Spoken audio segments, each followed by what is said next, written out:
찬송가 288장 찬송하시겠습니다.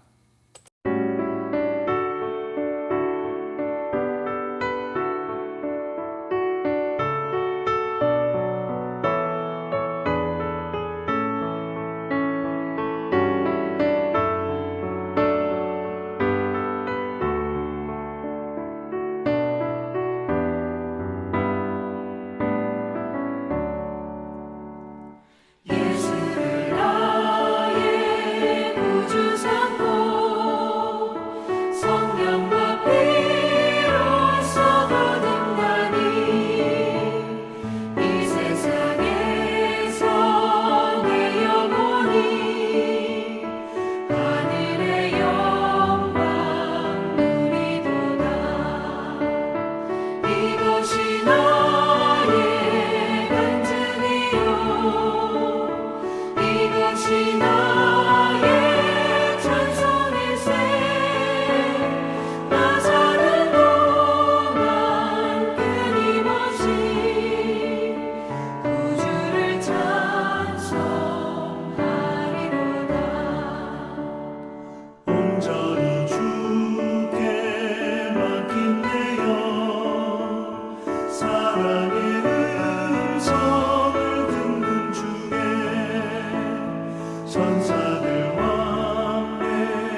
기도하겠습니다.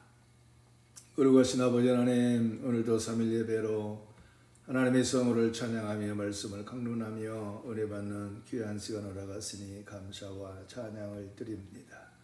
원근각처에서 영상으로 예배하는 처소마다 임재하셔서 저들의 예배를 받아 흠양하여 주옵시며 깨달음을 허락하여 주옵소서. 거룩하신 아버지 하나님, 사랑하는 만석교회를 축복하사 하나님의 은혜로 부흥케 하여 주시기를 원합니다. 전도하는 현장에 주님 동행하셔서 저들을 감동케 하시고 저들의 구원의 백성으로 인도해 주시옵소서. 사랑하는 성도들의 가정에 하나님 늘 함께하여 주셔서 어떠한 문제든지 천하의복의 역사가 있게 하시고 해결되게 하시고 풀어자유케 되어지는 놀라운 은총으로 함께하여 주시옵소서. 사랑하는 주님, 오늘도 말씀을 강론할 때 성령께서 깊은 깨달음을 허락하여 주셔서 전하는 자나 듣는 성도들이 함께 은혜 받게 하여 주옵소서. 말씀을 주님께 의지하며 예수님의 이름으로 기도합나이다. 아멘. 하나님 말씀 봉독합니다. 출애굽기 37장 10절로 29절 김경수 집사님 봉독하시겠습니다. 오늘 우리에게 주실 하나님의 말씀은 출애굽기 37장 10절에서 마지막 절 말씀입니다. 그가 또 조각목으로 상을 만들었으니 길이가 2규빗, 너비가 1규빗, 높이가 1규빗 반이며 순금으로 싸고 위쪽 가장자리로 돌아가며 금테를 둘렀으며 그 주위에 손바닥 넓이만한 턱을 만들고 그 턱 주위에 금으로 테를 만들었고 상을 위하여 금고리 넷을 부어 만들어 내 발 위, 내 모퉁이에 달았으니 그 고리가 턱 곁에 있어서 상을 매는 채를 꿰게 하였으며 또 조각목으로 상 맬 채를 만들어 금으로 쌌으며 상 위의 기구 곧 대접과 숟가락과 잔과 따르는 병을 순금으로 만들었더라. 그가 또 순금으로 등잔대를 만들되 그것을 쳐서 만들었으니 그 밑판과 줄기와 잔과 꽃받침과 꽃이 그것과 한 덩이로 되었고 가지 6이 그 곁에서 나왔으니 곧 등잔대의 3가지는 저쪽으로 나왔고 등잔대의 3가지는 이쪽으로 나왔으며 이쪽 가지에 살구꽃 형상의 잔셋과 꽃받침과 꽃이 있고 저쪽 가지에 살구꽃 형상의 잔셋과 꽃받침과 꽃이 있어 등잔대에서 나온 가지 6이 그러하며 등잔대 줄기에는 살구꽃 형상의 잔넷과 꽃받침과 꽃이 있고 등잔대에서 나온 가지 6을 위하여는 꽃받침이 있게 하였으되 2가지 아래에 한 꽃받침이 있어 줄기와 연결하였고 또 2가지 아래에 한 꽃받침이 있어 줄기와 연결하였고 또다시 2가지 아래에 한 꽃받침이 있어 줄기와 연결되게 하였으니 이 꽃받침과 가지들을 줄기와 연결하여 전부를 순금으로 쳐서 만들었으며 등잔 7과 그 불집게와 불똥 그릇을 순금으로 만들었으니 등잔대와 그 모든 기구는 순금 1달란트로 만들었더라. 그가 또 조각목으로 분향할 제단을 만들었으니 길이는 1규빗이요 너비도 1규빗이라. 네모가 반듯하고 높이는 2규빗이며 그 뿔들이 제단과 연결되었으며 제단 상면과 전후 좌우면과 그 뿔을 순금으로 싸고 주위에 금테를 둘렀고 그 테 아래 양쪽에 금고리 2를 만들었으되 곧 그 양쪽에 만들어 제단을 매는 채를 꿰게 하였으며 조각목으로 그 채를 만들어 금으로 쌌으며 거룩한 관유와 향품으로 정결한 향을 만들었으되 향을 만드는 법대로 하였더라. 아멘. 아멘. 오늘 우리는 출애굽기 37장 10절로 29절 말씀을 통해서 성막 안에 위치한 중요한 기구들인 떡상과 등대 그리고 향단에 대해서 함께 묵상하며 은혜 받기 원합니다. 여러분, 이 기구들은 이스라엘 백성이 하나님을 예배하고 하나님과 교제하기 위한 상징적 역할을 했습니다. 즉 구약에서 이러한 성막 기구들은 하나님께서 그의 백성과 함께 하시는 임재를 상징했으며, 오늘날 우리는 예수 그리스도 안에서 완성된 구원의 은혜와 또 그리스도께서 우리에게 주신 새로운 생명과 빛, 그리고 하나님과의 온전한 교제를 이 기구들을 통해서 발견할 수가 있는 것입니다.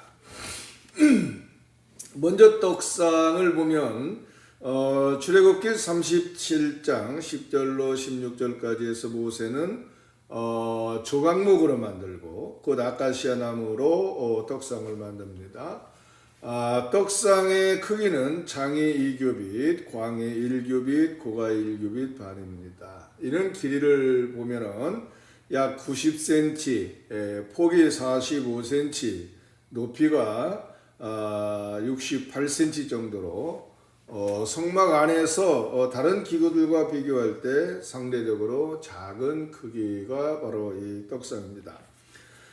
그리고 이 떡상은 정금으로 쌓여졌고 그 주위에는 금태를 두른 고급스러운 모습이었습니다. 그리고 모서리마다 금고리 넷을 만들어 그것에 채를 꿰서 쉽게 옮길 수 있도록 만들었습니다.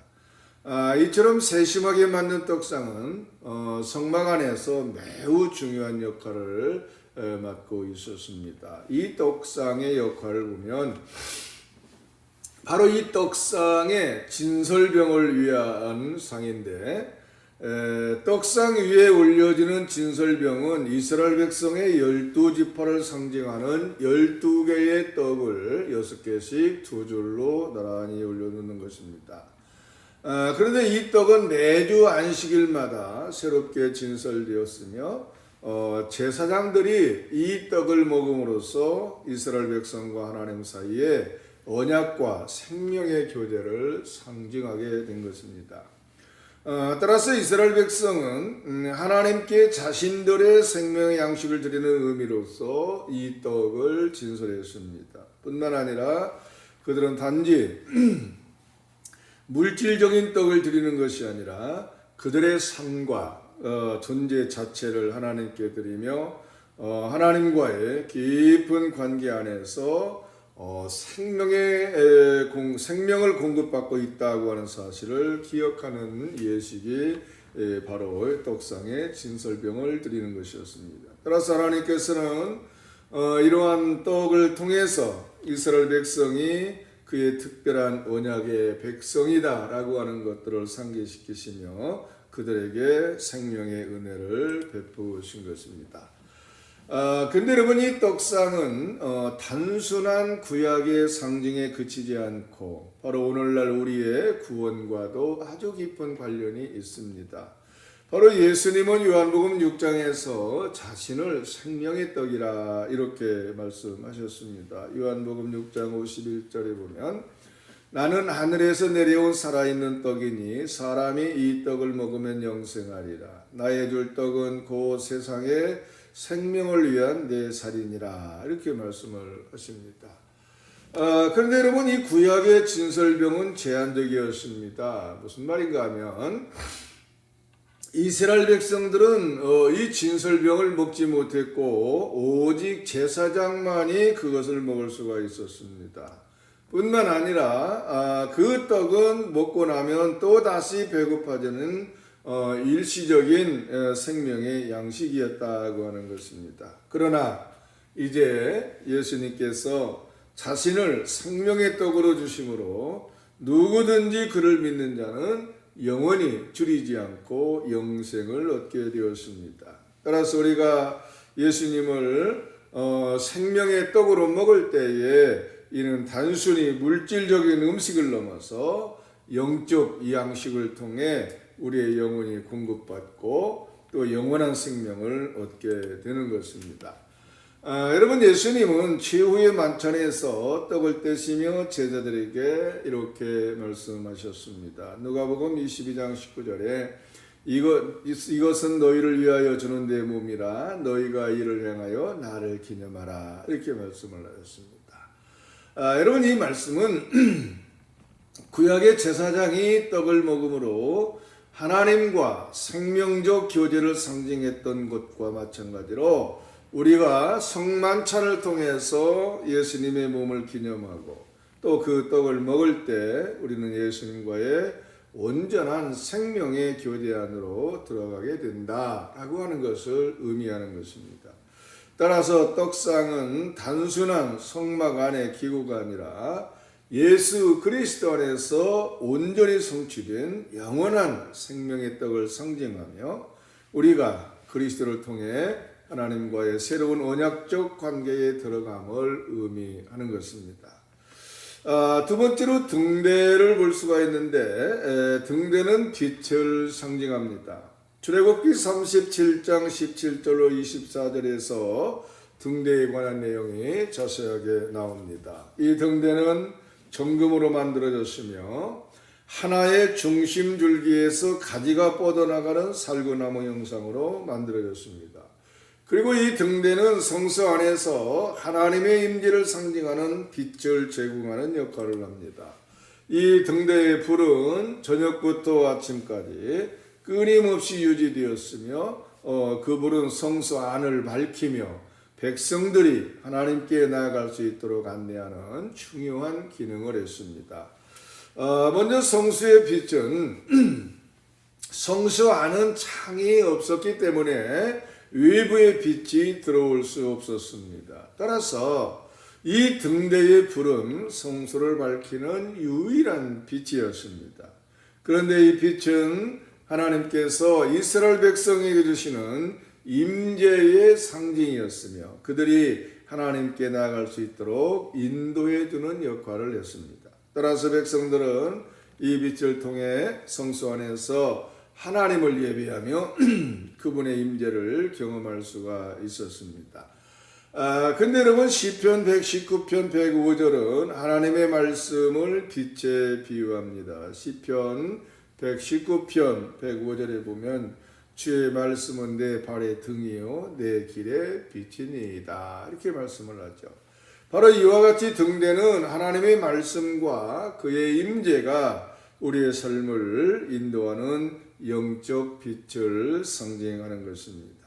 그리고 구약에서 등대는 성소 안에서만 비추는 한정된 빛이었습니다. 그러나 그 빛은 이스라엘 백성에게 하나님의 거룩한 임재와 그분의 말씀을 상기시키는 중요한 역할을 했습니다. 그러나 이제는 예수 그리스도께서 오셔서 이 세상에 빛이 되셨습니다. 여러분, 요한복음 8장 12절에서 예수님께서 자신을 세상의 빛이라 이렇게 선포하시죠. 요한복음 8장 12절입니다. 나는 세상의 빛이니 나를 따르는 자는 어둠에 다니지 아니하고 생명의 빛을 얻으리라. 즉 이 성막 안의 등대는 제한된 공간에서만 빛을 비추었지만 예수님은 세상을 비추는 참된 빛으로 오셨습니다.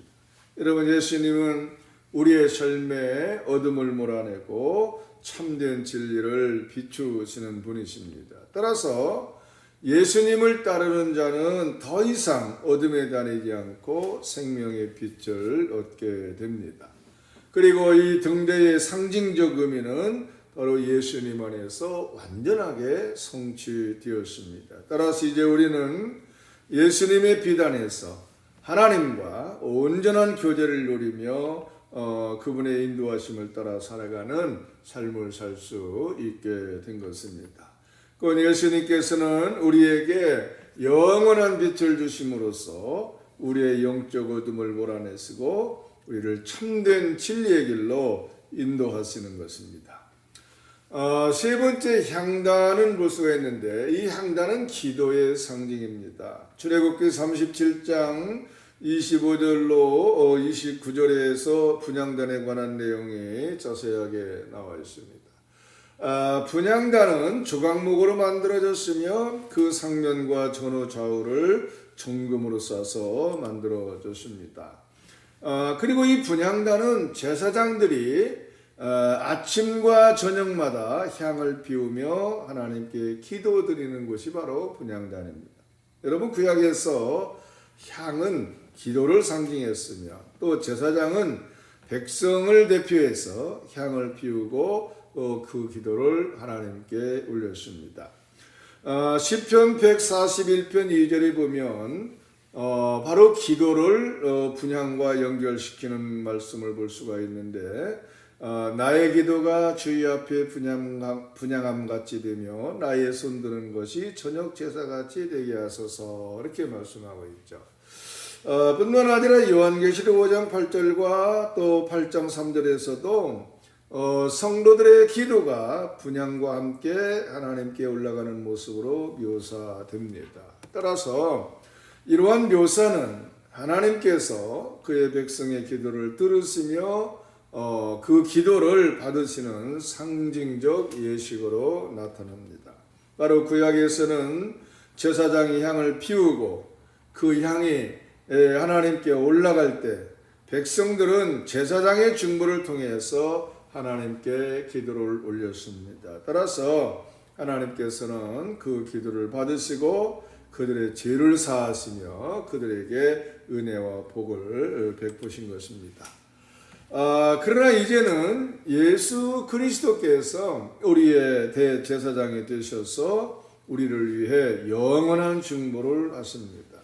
즉 예수님께서는 우리의 기도를 하나님께 올려드리시며 우리의 중보자로서 하나님 앞에 서 계십니다. 히브리서 4장 14절로 16절에서 이렇게 말씀합니다. 그러므로 우리에게 큰 대제사장이 계시니 승천하신 하나님의 아들 예수시라. 우리가 가진 대제사장은 우리의 연약함을 동정하지 아니하시는 이가 아니요 모든 일에 우리와 한결같이 시험을 받으신 이로되 죄는 없으시니라.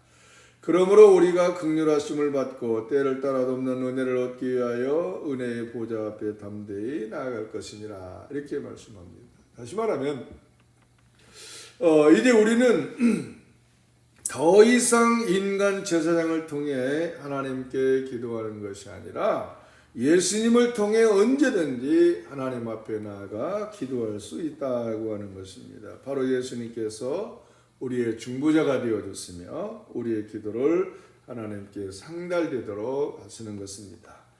따라서 여러분 예수 그리스도 안에서 우리는 하나님과의 새롭고 산 길이 열렸습니다. 즉 구약에서는 제한된 시간과 또 제한된 방식으로만 하나님께 나아갈 수 있었지만 이제 우리는 언제든지 예수님의 이름으로 은혜의 보좌 앞에 나아가 기도할 수 있게 되었다 이런 말씀입니다. 그러므로 하나님께서 우리에게 주신 이 놀라운 은혜의 길을 기억하면서 우리는 매일매일 하나님 앞에 나아가 우리의 기도와 간구를 드려야 되는 것입니다. 사랑하는 성도 여러분, 오늘 우리는 이 출애굽기 37장에서 성막 안의 기구들이 어떻게 생명과 빛 그리고 기도를 상징하는지를 살펴보았습니다. 바로 이 기구들은 모두가 예수 그리스도 안에서 온전히 성취되었습니다. 떡상은 우리에게 생명의 떡이신 예수 그리스도를 상징합니다. 우리는 이 예수님을 통해서 영원한 생명을 얻게 되었습니다. 등대는 세상의 빛이신 예수님을 상징합니다. 우리는 그 빛 안에서 하나님과의 온전한 교제를 누리며 살아갑니다. 향단은 우리의 기도가 하나님께 상달됨을 상징하며 예수님은 우리의 대제사장으로서 우리를 위해 중보하시는 것입니다. 사랑하는 성도 여러분, 이제 우리는 예수 그리스도 안에서 생명과 빛을 얻고 언제든지 하나님 앞에 나아가 기도할 수 있는 은혜를 누리게 된 것입니다.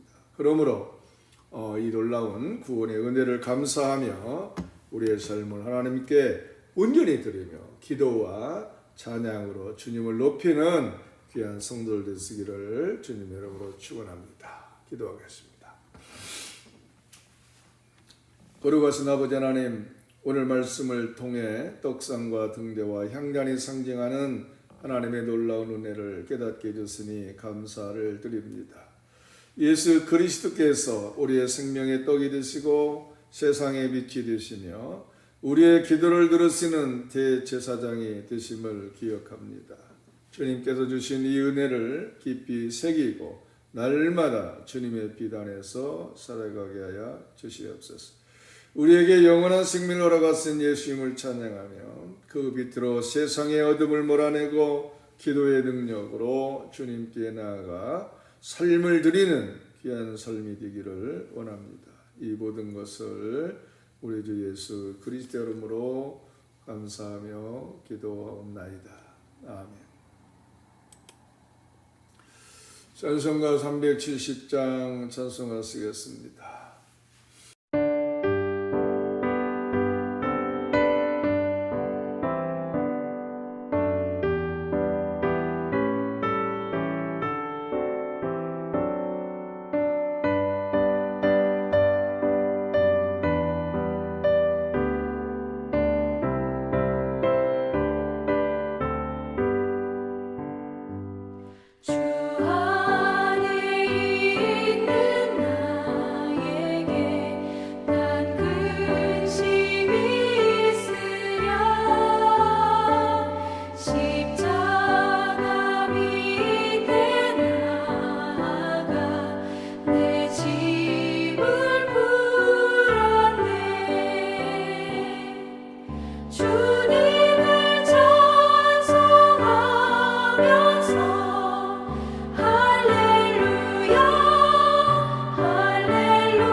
아멘. 주기도문으로 수요예배를 마칩니다. 하늘에 계신 우리 아버지여, 이름이 거룩히 여김을 받으시오며 나라가 임하시오며 뜻이 하늘에서 이루어진 것 같이 땅에서도 이루어지이다. 오늘 우리에게 일용할 양식을 주시옵고 우리가 우리에게 죄진 자를 사하여 준 것 같이 우리 죄를 사하여 주시옵고 우리를 시험에 들게 하지 마시옵고 다만 악에서 구하시옵소서. 나라와 권세와 영광이 아버지께 영원히 있사옵나이다. 아멘. 수요 예배를 얻어 마칩니다.